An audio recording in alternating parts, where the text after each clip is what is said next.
Hi guys.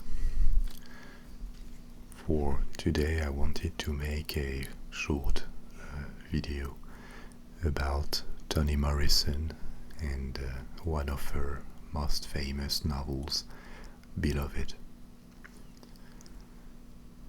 You know about Toni Morrison, at least her name. She is one of the most famous writers in contemporary American literature and even global literature. She has been immensely successful with critics and the public since the 1980s. She has won the Nobel Prize in the 90s. I can't remember the year exactly. But behind all this recognition, I truly think she is one of these authors that will stand the passing of time for the beauty of her style, for the very touching and deep understanding of human psychology she has, and also for the historical significance of her work, which for a part is a testimony of how slavery and the condition of African Americans has modified, shaped their psychology and personalities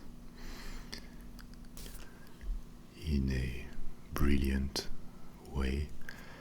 She exposes the wounds of this heritage that have not disappeared yet, even though they have changed in nature and implications over time. And this subject is at the heart of Beloved, the novel. I am not going to tell you the plot. It will be up to you to discover it if you have not read Beloved yet.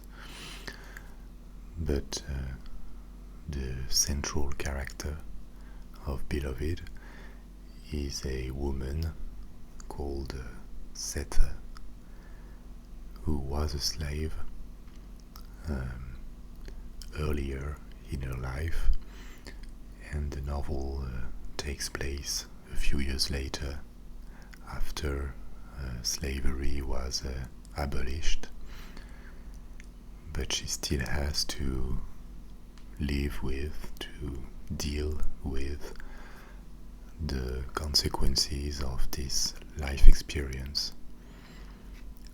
And this life experience affects every aspect of her life, be it the relationships with others, the way she sees the world, her capacity to be a mother for the children she has had, and even deeper than that, her capacity to get over this experience psychologically and find her own self. And all of this is revealed, suggested by the appearance of a character called Beloved. We don't know if Beloved is a person or a ghost, the ghost of a young girl that Sethe had earlier in her life and who died at the age of 2 or 3 years old.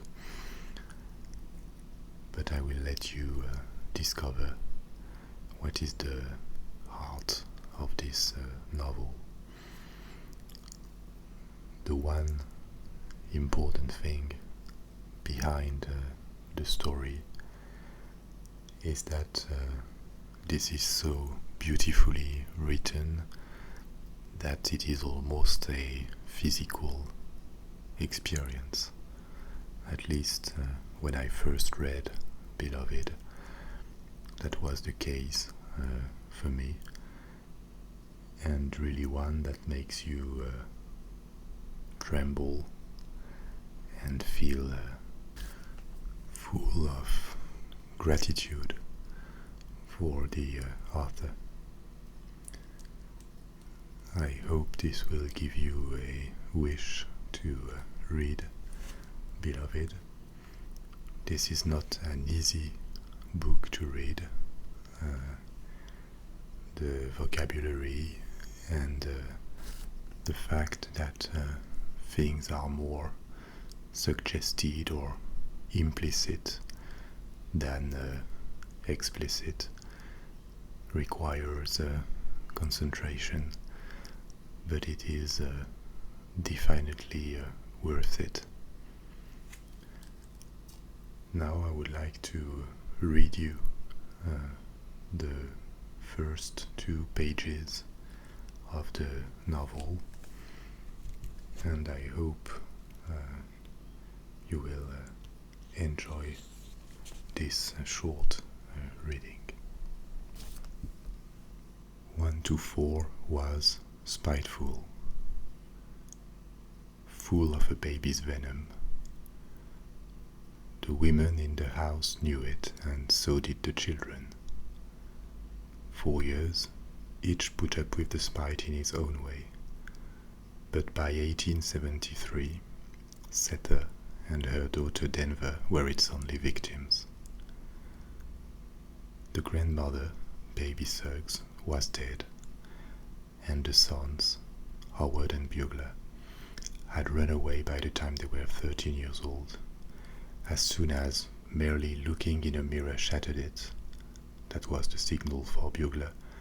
As soon as 2 tiny handprints appeared in the cake, that was it for Howard. Neither boy waited to see more. Another kettle full of chickpeas smoking in a heap on the floor, saw their crackers crumbled and strewn in a line next to the door sill. Nor did they wait for one of the relief periods, the weeks, months even, when nothing was disturbed. No, each one fled at once. The moment the house committed what was for him the one insult not to be borne or witnessed a second time. Within 2 months, in the dead of winter, leaving their grandmother, Baby Suggs, Sether, their mother, and their little sister, Denver, all by themselves in the grey and white house on Bluestone Road. It didn't have a number then, because Cincinnati didn't stretch that far. In fact, Ohio had been calling itself a state only 70 years, when first one brother and then the next stuffed quilt packing into his hat, snatched up his shoes, and crept away from the lively spite the house felt for them. Baby Suggs didn't even raise her head. From her sick bed, she heard them go, but that wasn't the reason she lay still. It was a wonder to her that her grandsons had taken so long to realize that every house wasn't like the one on Bluestone Road. Suspended between the nastiness of life and the meanness of the dead, she couldn't get interested in living life or living it, let alone the fright of 2 creeping off boys. Her past had been like her present, intolerable. And since she knew death was anything but forgetfulness, she used the little energy left her for pondering color. Bring a little lavender in if you got any, pink if you don't. And Sethe would oblige her with anything from fabric to her own tongue. Winter in Ohio was especially rough if you had an appetite for color. Sky provided the only drama, and counting on the Cincinnati horizon for life's principal joy was reckless indeed. So Seth and the girl Denver did what they could and what the house permitted for her. Together, they waged a perfunctory battle against the outrageous behavior of that place, against turned-over slop jars, smacks on the behind, and gusts of sore hair. For they understood the source of the outrage as well as they knew the source of light. Baby Suggs died shortly after the brothers left, with no interest whatsoever in their leave-taking or hers, and right afterward, Seth and Denver decided to end the persecution by calling forth the ghosts that tried them so. Perhaps a conversation, they thought, an exchange of views or something would help. So they held hands and said, come on, you may as well just come on." The sideboard took a step forward, but nothing else did. "Grandma Baby must be stopping it," said Denver. She was 10 and still mad at Baby Suggs for dying. Sethe opened her eyes. "I doubt that," she said. "Then why don't it come?" "You're forgetting how little it is," said her mother. "She wasn't even 2 years old when she died. Too little to understand, too little to talk much even." "Maybe she don't want to understand," said Denver. "Maybe. But if she'd only come, I would make it clear to her." Sethe released her daughter's hand and together they pushed the sideboard back against the wall. Outside, a driver whipped his horse into the gallop local people felt necessary when they passed 124. "For a baby, she throws a powerful spell," said Denver. "No more powerful than the way I love her," Sethe answered, and there it was again. Thank you very much for your attention. I hope you enjoyed this, and I hope to see you soon. Bye bye, my friends.